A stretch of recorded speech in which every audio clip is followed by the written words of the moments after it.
गृहस्थ में रहकर ही मुक्ति प्राप्त कीजिए।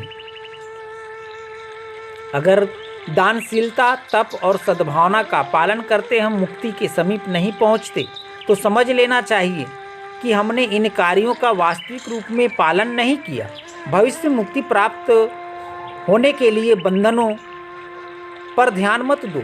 तुम इसी जन्म में मुक्ति प्राप्त करने का उद्देश्य रखो, जिससे मुक्त होकर जीवन रूपी घोड़े पर सवार होने का आनंद प्राप्त कर सके।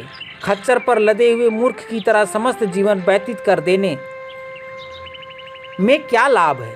मुक्त पुरुष और मुक्त स्त्रियां ही हंसते खेलते अपने राष्ट्र और समस्त मनुष्य जाति को मुक्त करेगी। यदि तुम मुक्ति के लिए योजना पूर्वक और उत्साह पूर्वक प्रयत्न करो और फिर भी इस जीवन में मुक्ति ना मिले, तो कम से कम वह पहले की अपेक्षा अधिक समीप तो आ ही जाएगी।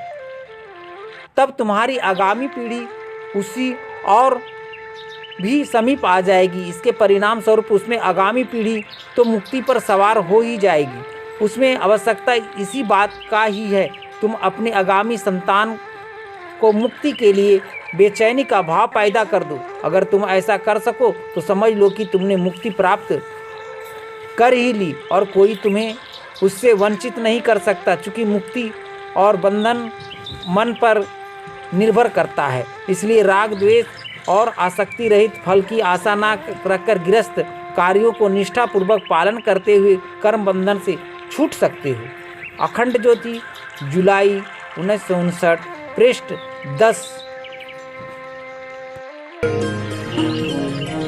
हमारे YouTube चैनल को सब्सक्राइब करें और बेल आइकन को दबाएं ताकि आपको नोटिफिकेशंस मिलते रहें।